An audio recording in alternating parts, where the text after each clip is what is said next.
Hello student, मैं आदित्य श्रीवास्तव। स्वागत है आपका उदित फार्मेसी के यूट्यूब चैनल पे। और कैसे हैं आप लोग? आई होप बहुत अच्छे होंगे।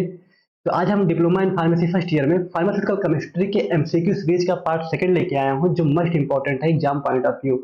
ओके, तो जो भी स्टूडेंट एमसीक्यू सीरीज का पार्ट फर्स्ट नहीं देखे हैं, वो उदित फार्मेसी के यूट्यूब चैनल पे जाके वीडियो सेक्शन में जाके देख सकते हैं। वहां पे वो वीडियो अपलोडेड है, जिसमें हमने 35 एमसीक्यू को कवर किया हुआ है विद कॉन्सेप्ट के साथ। ठीक है। और आपके इम्पोर्टेंट आपके एग्जाम में कॉन्सेप्ट से भी क्वेश्चन उठाए जा सकते हैं, इसलिए कॉन्सेप्ट को भी जरूर देखिएगा, जो हम फर्स्ट वाले वीडियो में फर्स्ट वाले पार्ट में क्लियर किए हुए हैं। ओके, तो आज हम बात करते हैं पार्ट सेकंड क्या। पार्ट सेकंड में भी सारे कॉन्सेप्ट को क्लियर करेंगे, इससे भी मैक्सिमम चांस है कि आपके एग्जाम में क्वेश्चन आएगा ही आएगा। ओके, तो मूव करते हैं फर्स्ट क्वेश्चन की तरफ। फर्स्ट क्वेश्चन क्या कह रहा है कि which of the following drug are alkylating agent. Which of the following drug are alkylating agent, इनमें से कौन सा ड्रग है जो एल्कलाइटिंग एजेंट है। देखिए, फिर एक बार क्लासिफिकेशन से क्वेश्चन आया है। पार्ट फर्स्ट में भी नियर अबाउट 5 से 6 क्वेश्चन जो थे क्लासिफिकेशन पर बेस्ड थे। इसमें भी आप देखेंगे 3 से 4 क्वेश्चन, 5 क्वेश्चन क्लासिफिकेशन पर बेस्ड है। इसलिए क्लासिफिकेशन बहुत इंपॉर्टेंट है एग्जाम पॉइंट ऑफ व्यू, उसको आप जरूर पढ़ के जाइएगा। ओके, तो इसमें से कौन सा ऐसा ड्रग है जो एल्कलाइटिंग एजेंट है। एल्कलाइटिंग एजेंट क्या होता है? एल्कलाइटिंग एजेंट को जनरली यूज करते हैं किसमें? कीमोथेरेपी में। किसमें यूज करता है? कीमोथेरेपी में। कीमोथेरेपी क्या होता है? कीमोथेरेपी जो वर्ड यूज होता है कैंसर के ट्रीटमेंट में यूज किया जाता है। कैंसर के ट्रीटमेंट में यूज किया जाता है। ठीक है, तो ऐसे कौन से ड्रग्स हैं जिसको कैंसर के ट्रीटमेंट में यूज करते हैं? ऑप्शन नंबर है डिजिटॉक्सिन, दूसरा है साइक्लोफॉस्फेमाइड। जी हाँ, साइक्लोफॉस्फेमाइड हमारा करेक्ट आंसर है। 5-फ्लोरोसिल इपिनेफ्रिन ये हमारा करेक्ट आंसर नहीं है। ठीक है, तो इसका जो करेक्ट आंसर है साइक्लोफॉस्फेमाइड, जो हमें कैंसर के ट्रीटमेंट में यूज किया जाता है। ओके, मूव करते हैं नेक्स्ट क्वेश्चन की तरफ। नेक्स्ट क्वेश्चन क्या कह रहा है कि which of the drug are depress CNS and produce sleep are also known as.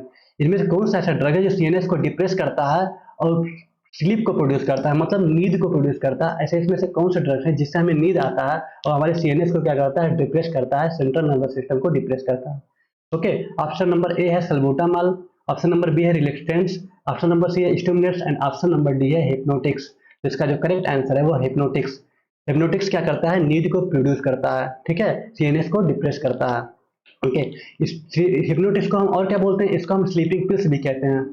Hypnotics को हम स्लीपिंग पिल्स भी कहते हैं, याद रखिएगा, बहुत इंपॉर्टेंट है। स्लीपिंग पिल्स आर, ये ऑप्शन आपको यही दिए रहेंगे, लेकिन वहां पे करेक्ट आंसर होगा hypnotics.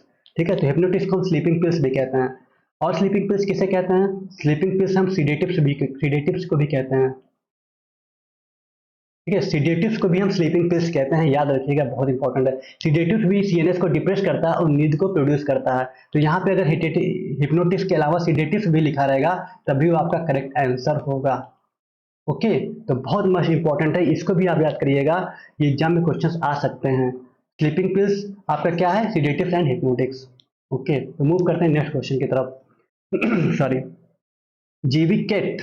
जीविकेट is the brand name. आप हमको ब्रांड नेम बताना है जो आ रहा है किसके? जीविकेट के नाम से। तो ऑप्शन नंबर है ketamine hydrochloride, pain killer, amlodipine, none of these. तो इसका जो करेक्ट आंसर है जीविकेट, कीटामिन हाइड्रोक्लोराइड। नाम से पता चल रहा है किट आ रहा है, तो कीटामिन हाइड्रोक्लोराइड इसका करेक्ट आंसर है। ये क्या होता है? जनरली एनेस्थीसिया में यूज किया जाता है। ये एनेस्थीसिया ड्रग होता है जो हमको क्या करता है, जब सर्जरी वगैरह होता है तो वहां पे यूज किया जाता है। ठीक है, उस पेन को रोकने के लिए, उसको शून्य करने के लिए। तो इसका आपका कीटामिन हाइड्रोक्लोराइड इसका करेक्ट आंसर है। मस्ट है, इंपॉर्टेंट है, याद कर लीजिएगा इसको। मूव करते हैं नेक्स्ट क्वेश्चन की तरफ। विच of the following is not an ideal property for anti acid.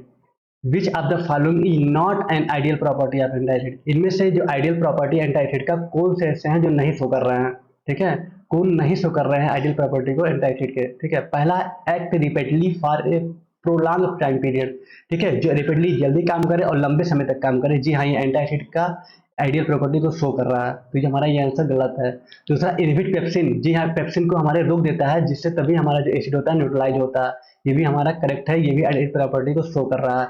Cast constipation, नहीं नहीं नहीं, कास्ट कॉन्स्टिपेशन को नहीं रोकता है।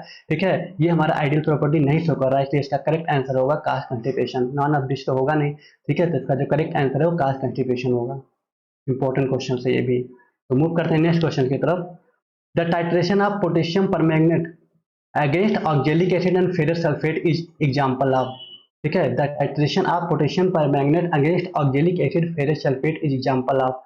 ठीक है, पहला है precipitation titration, iodometric titration, redox titration और पोटेंशियोमेट्रिक टाइट्रेशन। क्या कह रहा है कि टाइट्रेशन जो पोटेशियम परमैंगनेट और ऑक्जेलिक एसिड के साथ करते हैं, ऑक्जेलिक एसिड या फेरस सल्फेट के साथ रीड करते हैं, तो हम किस टाइट्रेशन में करते हैं? प्रिसिपिटेशन टाइट्रेशन में कर रहे हैं, या फिर आयोडोमेट्रिक टाइट्रेशन में कर रहे हैं, रिडॉक्स टाइट्रेशन में कर रहे हैं, पोटेंशियोमेट्रिक टाइट्रेशन में कर रहे हैं। जब भी आप टाइट्रेशन पढ़ते हैं, चाहे वो प्रिसिपिटेशन टाइट्रेशन हो, जो भी रिएक्शन परफॉर्म हो रहा है उसको प्रॉपर तरीके से देख लीजिएगा। इससे कई से किसी भी टाइट्रेशन से क्वेश्चन उठाए जा सकते हैं, ठीक है। खासकर प्रिसिपिटेशन टाइट्रेशन ये बहुत इंपॉर्टेंट है। प्रिसिपिटेशन टाइट्रेशन को आप अच्छे से पढ़ लीजिएगा। प्रिसिपिटेशन टाइट्रेशन से क्वेश्चंस आने के मैक्सिमम चांस है आपके एग्जाम में इस बार, ठीक है। प्रिसिपिटेशन टाइट्रेशन में ही आपका मोहास मेथड, हुलार्ड मेथड, फेजांस मेथड आता है, तो उसके रिएक्शंस को अच्छे से पढ़ लीजिएगा, उसके कॉन्सेप्ट को अच्छे से समझ लीजिएगा। तो क्या कह रहा है, potassium permanganate against oxalic acid and ferrous sulphate example. आप जनरली एग्जांपल किसका है? ये एग्जांपल होता है रिडॉक्स टाइट्रेशन का, ठीक है। पोटेशियम परमैंगनेट अगर ऑक्जेलिक एसिड के साथ रिएक्शन करते हैं, ये एग्जांपल किसका है? ये रिडॉक्स टाइट्रेशन का है। प्रिसिपिटेशन टाइट्रेशन में क्या होता है? प्रिसिपिटेशन टाइट्रेशन में जनरली हम क्या करते हैं? हाइलाइट को आइडेंटिफाई करते हैं, ठीक है, मोहर्स मेथड में या फिर वुलार्ड मेथड में। यानी आयोडोमेट्री में क्या होता है? आयोडोमेट्री में हम आयोडाइड से आयोडीन का फॉर्मेशन करते हैं। कैसे करते हैं? आयोडाइड से आयोडीन का फॉर्मेशन करते हैं, ओके। रिडॉक्स टाइट्रेशन में जनरली पोटेशियम परमैंगनेट का रिएक्शन कराते हैं ऑक्जेलिक एसिड का। और पोटेंशियोमेट्री क्या होता है? इसमें हम क्या करते हैं? इलेक्ट्रोड का यूज करते हैं, ठीक है। इसमें हम इलेक्ट्रोड का यूज करते हैं, कैथोड एनोड, ठीक है। इसको हम टाइट्रेशन नहीं करते हैं, डायरेक्ट हम इलेक्ट्रिक करंट से इसको प्रोड्यूस करते हैं, ओके। तो इसका जो करेक्ट आंसर है रिडॉक्स टाइट्रेशन में, ठीक है। मस्ट इंपॉर्टेंट है, याद करिएगा। जितने भी रिएक्शन परफॉर्म हो रहे हैं आपके टाइट्रेशन में, उसको अच्छे से पढ़ के जाइएगा, ओके। मूव करते हैं नेक्स्ट क्वेश्चन की तरफ। Which of the following stars has no water of crystallization?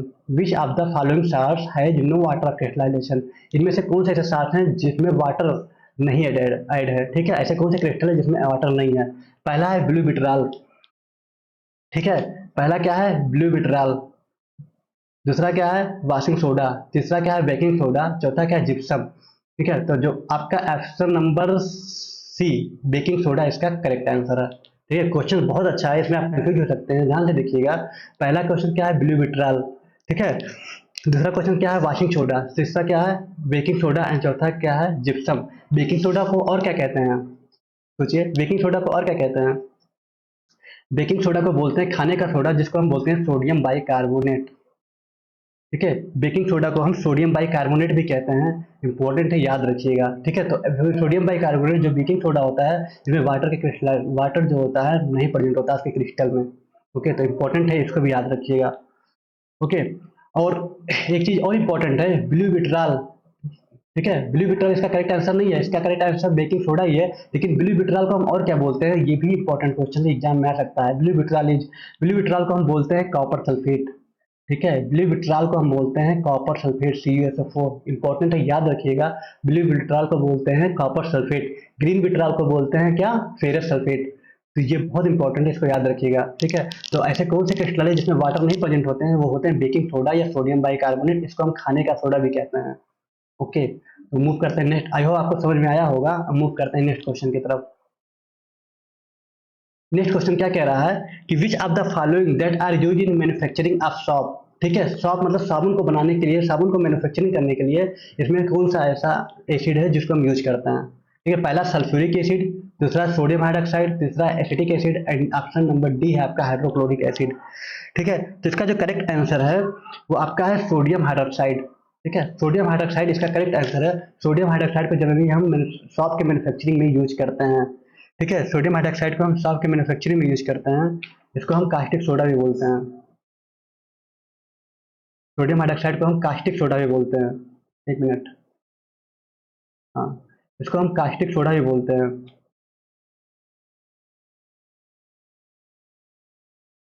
ठीक है। सोडियम हाइड्रोक्साइड को हम कास्टिक सोडा बोलते हैं। NaOH से इसको रिप्रेजेंट करते हैं, इसका फार्मूला जो होता है NaOH होता है। ध्यान रखिएगा, ये भी इंपॉर्टेंट क्वेश्चन है। Sulphuric acid, sodium hydroxide, acetic acid, hydrochloric acid. तो इसका जो करेक्ट आंसर है सोडियम हाइड्रोक्साइड, जो हमारे जनरली सॉप के मैन्युफैक्चरिंग में यूज किया जाता है, ठीक है। और कास्टिक सोडा हम सोडियम हाइड्रोक्साइड को बोलते हैं। ये क्वेश्चन ऐसे ही बना सकते हैं कि caustic soda is sodium hydroxide, sulphuric acid, acetic acid and hydrochloric acid. तो इसका जो करेक्ट आंसर होगा सोडियम हाइड्रोक्साइड होगा, ठीक है। सोडियम हाइड्रोक्साइड को हम कास्टिक सोडा बोलते हैं, ठीक है। ब्लू विट्राल किसको बोलते हैं? सॉरी, ब्लू विट्राल बोलते हैं कॉपर सल्फेट को, ठीक है। ग्रीन विट्राल किसको बोलते हैं? फेरिक सल्फेट को, तो ये याद रखिएगा। ठीक है, तो मूव करते हैं नेक्स्ट क्वेश्चन की तरफ। आई होप ये आपको समझ में आया होगा। नेक्स्ट क्वेश्चन क्या कह रहा है? Non aqueous titration method is suitable for. ठीक है, नॉन एक्वेस्टाइटेशन ये भी बहुत इंपॉर्टेंट है। नॉन एक्वेस्टाइटेशन क्या होता है? नॉन एक्वेस्टाइटेशन जनरली क्या होता है? एक तरह का एसिड बेस्ड टाइट्रेशन होता है, एक तरह का एसिड बेस्ड टाइट्रेशन होता है, लेकिन किस टाइप का एसिड? जनरली नॉन एक्वेस्टाइटेशन जो होता है weak acid and weak base titration में यूज होता है। ठीक है, weak acid and weak base titration में नॉन एक्वेस्टाइटेशन यूज होता है। ये होता क्या है? नॉन एक्वेस्टाइटेशन में जनरली हम वाटर के अलावा जो भी सॉल्वेंट होते हैं उसको यूज करते हैं। ठीक है, वाटर के अलावा जो भी सॉल्वेंट्स होते हैं उसको यूज करते हैं। किस टाइप के सॉल्वेंट? जैसे ऑर्गेनिक सॉल्वेंट्स। ठीक है, नॉन एक्वेस्टाइटेशन में हम वाटर के अलावा जो भी ऑर्गेनिक सॉल्वेंट्स होते हैं उसको यूज करते हैं। ठीक है, वो जो आपके सॉल्वेंट्स हैं उससे भी एग्जाम में क्वेश्चन उठाए जा सकते हैं। पहले आप देख लीजिए इसका करेक्ट आंसर क्या है। Non aqueous titration method is suitable for weak acid and weak base, strong acid and bases ऐसे क्लीनिंग एजेंट नॉन ऑफ। इसका जो करेक्ट आंसर है weak acid and weak base. ठीक है, वीक एसिड एंड बेसिस, यहाँ पे वीक बेस होना चाहिए था, लेकिन कोई बात नहीं, अपर में एंड बेसिस लिखा हुआ, तो यही आपका करेक्ट आंसर है। नॉन एक्वेस्टाइटेशन मेथड सुटेबल किसके हो रहा है? इसके लिए हो रहा है weak acid and weak base के लिए। ठीक है, अब नॉन एक्वेस्टाइटेशन वाटर के अलावा जो भी यूज हो रहा है ऑर्गेनिक सॉल्वेंट्स उसको बोलते हैं नॉन एक्वेस्टाइटेशन। ठीक है, अब वो जो सॉल्वेंट्स की बात कर रहे हैं वो कौन कौन से सॉल्वेंट्स हैं? ठीक है, उस सॉल्वेंट्स के नाम है, वो जनरली आपके 4 सॉल्वेंट्स हैं जो यूज होते हैं, जो मोस्ट इंपॉर्टेंट है, आपको याद रखना। ठीक है, पहला जो सॉल्वेंट्स है उसको बोलते हैं प्रोटोफ्लिक सॉल्वेंट। प्रोटोफ्लिक सॉल्वेंट्स। जो आपका सेकंड सॉल्वेंट है वो है प्रोटोजेनिक सॉल्वेंट।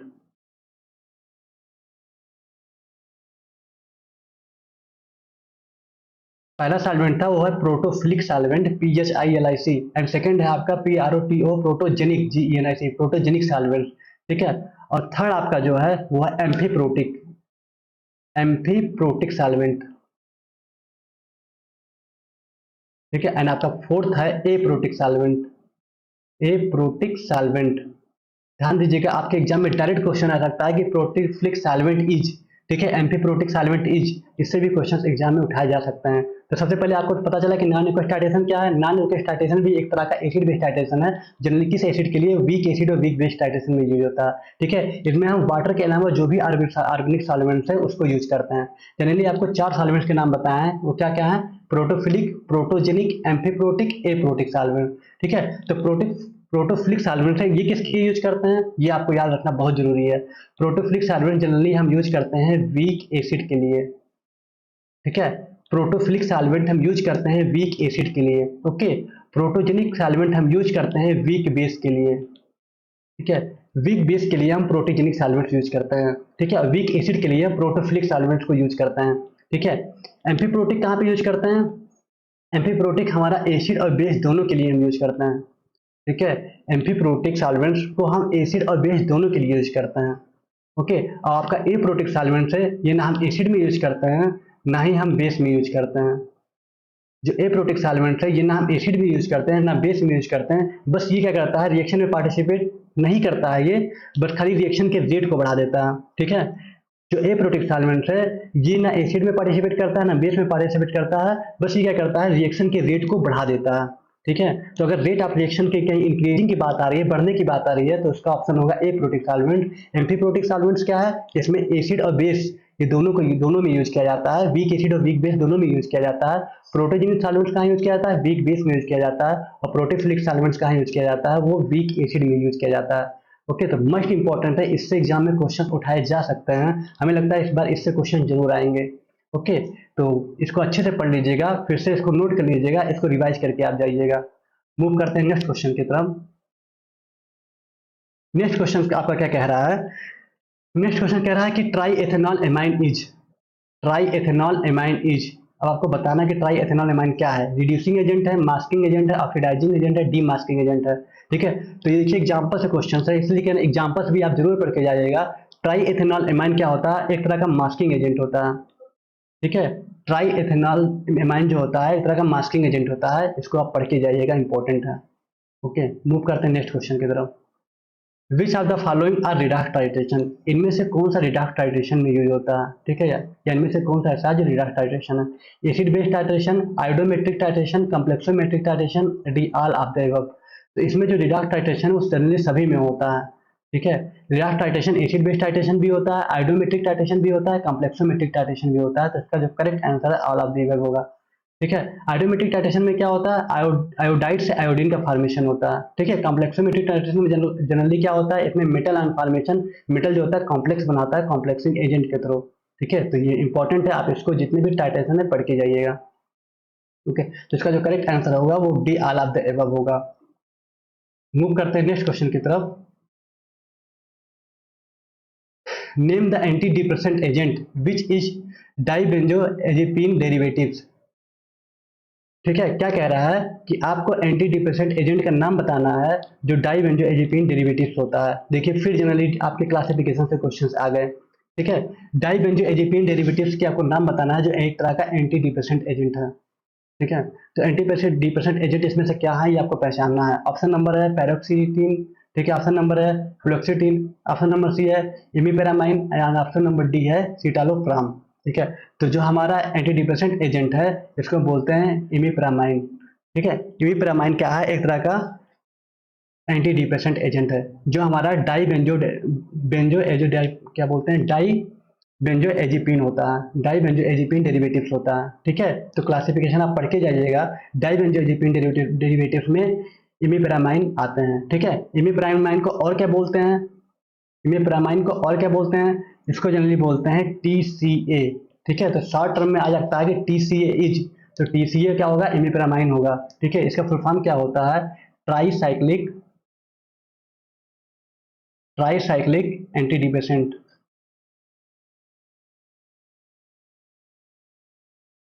ठीक है। TCA क्या होता है, ट्राईसाइक्लिक एंटी डिप्रेसेंट। तो ट्राईसाइक्लिक एंटी डिप्रेसेंट इज इमिपेरामाइन। ठीक है। इसको याद करके जाइएगा, मस्ट इंपॉर्टेंट है आपके लिए। ओके। मूव करते हैं नेक्स्ट क्वेश्चन की तरफ। नेक्स्ट क्वेश्चन क्या कह रहा है, which of the following drug is anaesthetic. ठीक है। हमको बताना है कि इनमें से कौन सा ड्रग है जो एनेस्थेटिक एनेस्थीसिया में यूज किया जाता है। सिप्रोफ्लॉक्सिन ये नहीं है तो एंटीबायोटिक्स है, नॉरफ्लॉक्सिन ये भी एंटीबायोटिक्स है, फ्लूकनाजोल एंटी फंगल ड्रग है। जो आपका आंसर नंबर सी है थियोपेंटल सोडियम। थियोपेंटल सोडियम क्या होता है, एक तरह का एनेस्थेटिक होता है। ठीक है, एनेस्थेटिक ड्रग होता है थियोपेंटल सोडियम। ये क्वेश्चन था, इसको याद कर लीजिएगा। मूव करते हैं नेक्स्ट क्वेश्चन की तरफ। नेक्स्ट क्वेश्चन क्या कह रहा है कि the chemical formula of ferric ammonium citrate is. Ferric ammonium citrate का हमें केमिकल फार्मूला बताना है। तो FeSO4 फेरस सल्फेट, FeCO ये भी नहीं होगा, CHFeFO4 ये भी नहीं होगा, CHFeNO7 NO7 जी हाँ यही हमारा क्या है, फेरिक अमोनियम सिट्रेट है। ठीक है। CHFeNO7 यही हमारा क्या है, फेरिक अमोनियम सल्फेट है। इसको भी अच्छे से पढ़ के जाइएगा। ओके। मूव करते हैं नेक्स्ट क्वेश्चन की तरफ। नेक्स्ट क्वेश्चन क्या कह रहा है, which types of compound that use in diarrhoea. ठीक है। Which types of compound that use in diarrhoea, इसमें से कौन सा ऐसे कंपाउंड है जिसको हम डायरिया में यूज करते हैं। Sodium nitrate, sodium thiosulphate, activated charcoal and ammonium chloride. ठीक है। इसमें से आपको बताना है कि इनमें से कौन से कंपाउंड जो डायरिया में यूज होते हैं। तो डायरिया में जनरली यूज होते हैं एक्टिवेटेड चारकोल। ठीक है। एक्टिवेटेड चारकोल इसका करेक्ट आंसर है। एक्टिवेटेड चारकोल को हम डायरिया में यूज करते हैं। ठीक है। मूव करते हैं नेक्स्ट क्वेश्चन की तरफ। Which one is topical agent. ठीक है। इनमें से कौन सा एक टॉपिकल एजेंट है। अब टॉपिकल एजेंट क्या होता है, टॉपिकल एजेंट एक ऐसे ड्रग होते हैं जो जनरली स्किन के किसी भी पार्ट में हम यूज करते हैं, जैसे क्रीम। ठीक है। क्रीम को हम स्किन के किसी भी पार्ट में यूज करते हैं, या फिर कोई लोशन हो गया या ऑइंटमेंट हो गया, इसको हम क्या बोलते हैं, टॉपिकल एजेंट बोलते हैं। तो इसमें से हमको बताना है कि इसमें से कौन सा टॉपिकल एजेंट है। ठीक है। इसका जो करेक्ट आंसर है वो है क्या है, ये है कि ferrous fumarate, silver nitrate, calcium carbonate, non of this. तो इसका जो करेक्ट आंसर है वो है सिल्वर नाइट्रेट। सिल्वर नाइट्रेट एक तरह का क्या है, टॉपिकल एजेंट है। ठीक है। सिल्वर नाइट्रेट को हम कैसे करते हैं, AgNO3 इसका फार्मूला है। ठीक है। AgNO3। ठीक है। इसको एंटी इन्फेक्टिव एजेंट भी कहते हैं, इसको एंटी इन्फेक्टिव एजेंट भी कहते हैं। ठीक है। Anti infective agent is silver nitrate. Okay, याद रखिएगा। तो टॉपिकल एजेंट क्या होते हैं, ऐसे एजेंट होते हैं जो हम स्किन पर जनरली यूज करते हैं, जैसे आई ड्रॉप हो गया, ऑइंटमेंट हो गया, लोशन हो गया, क्रीम हो गया, जनरली क्या होते हैं, टॉपिकल एजेंट होते हैं। ठीक है। तो इसका जो करेक्ट आंसर है वो सिल्वर नाइट्रेट AgNO3 जो हमारा एंटी इन्फेक्टिव एजेंट होते हैं। ठीक है। मूव करते हैं नेक्स्ट क्वेश्चन की तरफ। Dentifrices is used for. ठीक है। Dentifrices is used for, dentifrices को कहाँ यूज करते हैं, emetics, anti acid, dental products, antimicrobial. Dentifrices को हम जनरली यूज करते हैं डेंटल प्रोडक्ट में। ठीक है। डेंटिफ्राइसिस को हम यूज करते हैं डेंटल प्रोडक्ट में। ये एक तरह का सब्सटेंस होता है जो क्या करता है, एक तरह का सब्सटेंस होता है जो दांत को क्लीन करने के काम आता है, सॉरी जो टीथ को क्लीन करने का काम करता है। ठीक है। जो हमारा डेंटिफ्राइसिस होता है एक तरह का सब्सटेंस होता है जो टीथ को क्लीन करने का काम करता है। ठीक है, तो ये भी इंपॉर्टेंट क्वेश्चन है, याद रखिएगा ये। ओके, मूव करते हैं नेक्स्ट क्वेश्चन की तरफ। क्या कह रहा है, टू प्रिवेंट डेंटल कैरीज। ठीक है, to prevent dental caries toothpaste should contain. ठीक है, क्या कर रहा है, डेंटल कैरीज, जो डेंटल के इन्फेक्शन होते हैं, कैरीज होते हैं, उनको कौन रोकता है। ठीक है, और टूथपेस्ट में होता है, टूथपेस्ट में शामिल होता है, क्या होता है टूथपेस्ट में, देखिए। ठीक है, डेंटल के कैरीज को रोकता है और टूथपेस्ट में होता है क्या, जिंक क्लोराइड, बी आपका strontium chloride, sodium fluoride and sodium metaphosphate. ठीक है, तो इसका जो करेक्ट आंसर है वो है सोडियम फ्लोराइड। ठीक है, सोडियम फ्लोराइड जनरली क्या होता है, ये हमारे टूथपेस्ट में पाया जाता है और ये हमें डेंटल के कैरीज को रोकता है ये। ओके,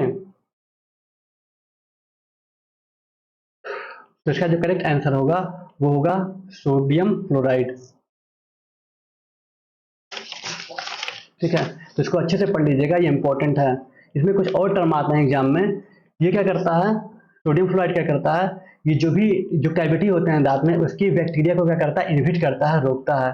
ठीक है, तो ये इंपॉर्टेंट है, इसको पढ़ लीजिएगा। मूव करते हैं नेक्स्ट क्वेश्चन की तरफ। Two two aceto oxybenzoic acid, two aceto oxybenzoic acid is IUPAC name of. ठीक है, आपको बताना है कि टू एसिटो ऑक्सीबेंजोइक एसिड का आइपेसी नेम क्या है। ठीक है, तो जनरली क्या है, पैरासीटामोल होगा नहीं, एस्प्रिन। जी हाँ, एस्प्रिन को ही हम टू एसिटो ऑक्सीबेंजोइक एसिड कहते हैं। ठीक है, एस्प्रिन को ही हम टू एसिटो ऑक्सीबेंजोइक एसिड बोलते हैं। इसी को हम और क्या बोलते हैं, एसिटिल सैलिसिलिक एसिड बोलते हैं, एसिटिल सैलिसिलिक एसिड भी बोलते हैं। ठीक है, एस्प्रिन को ही हम एसिटिल सैलिसिलिक एसिड भी बोलते हैं। इसको हम टू एसिटॉक्सी बेंजोइक एसिड भी कहते हैं। ठीक है, ये क्या होता है, ये जनरली क्या होता है, NSAIDs non steroidal anti inflammatory drug होता है। सॉरी, ये क्या होता है, non steroidal anti inflammatory drug होता है। ये क्या करता है, ये यूज किया जाता है किसमें, पेन में, रिड्यूस करता है ये पेन को एंड फीवर को। ठीक है, इसको किसमें यूज किया जाता है, पेन वगैरह अगर आपको हो रहा है या फीवर वगैरह तो हम एस्प्रिन को यूज करते हैं। ये non steroidal anti inflammatory drug होता है। ठीक है, इसको हम क्या बोलते हैं, एसिटिल सैलिसिलिक एसिड भी बोलते हैं। इसको हम आइवेसिलिन की बात करें तो टू एसिटॉक्सी बेंजोइक एसिड भी बोलते हैं। मस्ट इंपॉर्टेंट, याद करके जाइएगा। मूव करते हैं नेक्स्ट क्वेश्चन की तरफ। कह रहा है which of the following drug is direct acting cholinomimetic agent. ठीक है, डायरेक्ट एक्टिंग क्लोनोमिमेटिक एजेंट। जब आपके केमिस्ट्री के चैप्टर नंबर 5 एंड 6 बहुत इंपॉर्टेंट है, इसको अच्छे से पढ़ के जाइएगा। क्या है, drug acting and autonomic nervous system. ठीक है, वहां पे आप पढ़े होंगे autonomic nervous system two types के होते हैं, क्या, सिंपैथेटिक नर्वस सिस्टम और parasympathetic nervous system. Sympathetic nervous system को और क्या बोलते हैं, सिम्पैथोमिमेटिक एजेंट्स बोलते हैं। और पैरासिम्पैथेटिक नर्वस सिस्टम को क्या बोलते हैं, कॉलोनियल मिमेटिक एजेंट्स बोलते हैं। ठीक है, तो हम जान नहीं क्या किसकी बात हो रही है, पैरासिम्पैथेटिक नर्वस सिस्टम की बात हो रही है। ठीक है, तो कह रहा है कि इसमें से कौन से ड्रग्स हैं डायरेक्ट एक्टिंग ड्रग। ठीक है, आपको बताना है, अगर आप क्लासिफिकेशन पढ़े होंगे तो डायरेक्ट एक्टिंग ड्रग इनमें से कौन से हैं जो क्लोनोमिमेटिक एजेंट में यूज हो रहे हैं। ठीक है, और डायरेक्ट एक्टिंग ड्रग क्या होते हैं, जो ऐसे ड्रग जो डायरेक्टली रिसेप्टर से बाइंड करते हैं और हमें एक्शन शो करते हैं। ठीक है, तो आपको बताना है इसमें से क्लोनोमिमेटिक एजेंट्स कौन कौन से होते हैं। तो ऑप्शन नंबर है कार्बाकॉल, पायरिडोस्टेगिमाइन, ठीक है, पैराथन, और उसके बाद है क्या है, फाइसोस्टिगामाइन। ठीक है, तो इसका जो करेक्ट आंसर है कार्बाकॉल। कार्बाकॉल क्या है, एक तरह का कोलोनोमिमेटिक एजेंट होता है। ठीक है, याद रखिएगा, बहुत इंपॉर्टेंट है। एक चीज बहुत इंपॉर्टेंट है, याद रखिएगा, पैरासिम्पेथेटिक नर्वस सिस्टम और आपका क्या है, सिंपेथेटिक नर्वस सिस्टम से जो हार्मोन्स रिलीज होते हैं। ठीक है, उस हार्मोन्स का नाम क्या है। ठीक है, तो जो पैरासिम्पेथेटिक नर्वस सिस्टम से हार्मोन्स रिलीज हो रहे हैं उसको बोलते हैं एसिटिल कोलिन। ठीक है, एसिटिल कोलिन। ठीक है, और सिंपैथी इसको किसमें रिलीज हो रहा है, पैरासिम्पेथेटिक नर्वस सिस्टम में। ठीक है, और जो सिंपैथेटिक नर्वस सिस्टम में जो रिलीज होते हैं हार्मोन्स उसको बोलते हैं कैटाकोलामाइन, कैटेकोलामाइन। ये भी एग्जाम में आप कह सकता है, इसको याद करके जाइएगा कि जो एसिटिल कोलिन से जो पैरासिम्पेथेटिक नर्वस सिस्टम से हार्मोन्स रिलीज हो रहे हैं उसको बोलते हैं एसिटिल कोलिन। ठीक है, और जो हमारे सिंपैथेटिक नर्वस सिस्टम से हार्मोन्स रिलीज हो रहे हैं उसको बोलते हैं कैटेकोलामाइन। ठीक है, मिमेटिक क्या होता है, जो हमारे पैरासिम्पेथेटिक नर्वस सिस्टम के इफेक्ट को क्या करे, कॉपी करे, उसी को बोलते हैं क्लोनोमिमेटिक एजेंट। ठीक है, ये ऐसे ड्रग्स होते हैं जो हमारे पैरासिम्पैथेटिक नर्वस सिस्टम के इफेक्ट को क्या करते हैं, कॉपी करते हैं। इसमें से जिस ड्रग का नाम है कार्बाकॉल। ठीक है, कार्बेकॉल, ये इसका करेक्ट आंसर है। ठीक है, तो इसको याद करके जाइएगा। मूव करते हैं नेक्स्ट क्वेश्चन की तरफ। नेक्स्ट क्वेश्चन क्या कह रहा है, which of the following gases is called as laughing gas. ये ऐसा कोई नहीं होगा जिसको नहीं पता होगा। ठीक है, लाफिंग, इसमें से कौन सा ऐसा है जो लाफिंग गैस है, नाइट्रोजन, ऑक्सीजन, ये दोनों नहीं होगा। नाइट्रस ऑक्साइड, जी हाँ, नाइट्रस ऑक्साइड क्या है, लाफिंग गैस है। ठीक है, नाइट्रस ऑक्साइड क्या है, लाफिंग गैस है। इसका फार्मूला क्या है, N2O। ठीक है, N2O क्या है, इस तरह का लाफिंग गैस है, इसको पढ़ के जाइएगा। मूव करते हैं नेक्स्ट क्वेश्चन की तरफ। क्या है, which one drug is used as hypoglycemic agent. ठीक है, इनमें से कौन सा ड्रग है जो यूज किया जाता है हाइपोग्लाइसेमिक एजेंट में। हाइपोग्लाइसेमिक एजेंट क्या होता है, low blood sugar level, low blood sugar level, जिसको हम क्या बोलते हैं, डायबिटीज। ठीक है, तो आपको बताना है पहला इंडोमेथासिन, इंसुलिन, फ्लुकनाजोल और हेलोप्रेडोल। तो आपको सबको पता होगा कि इंसुलिन को हम किस में यूज करते हैं, हाइपोग्लाइसेमिक एजेंट होता है जिसको हम डायबिटिक में यूज करते हैं। तो इसका करेक्ट आंसर क्या है, इंसुलिन होगा। ओके, आई होप कि आपको कॉन्सेप्ट क्लियर हुआ होगा। मूव करते हैं नेक्स्ट क्वेश्चन की तरफ। नेक्स्ट क्वेश्चन क्या कह रहा है, कीटामाइन इज एन एग्जांपल ऑफ। कीटामाइन किसका एग्जांपल है, CBS, CNS, ANS and non of these. Cardiovascular system, ठीक है, central nervous system, autonomic nervous system and non of these. तो जो कीटामाइन होता है जनरली यूज किया जाता है किसमें, एनेस्थीसिया में। ठीक है, एनेस्थीसिया क्या करता है, जो हमारी फील होती है, जो हम फील करते हैं उसको क्या करता है, कंट्रोल करता है, उसको इनहिबिट कर देता है, रोक देता है। ठीक है, जिससे हम जब भी सर्जरी वगैरह होता है, ऑपरेशन वगैरह होता है, उस समय हमको दर्द नहीं होता है।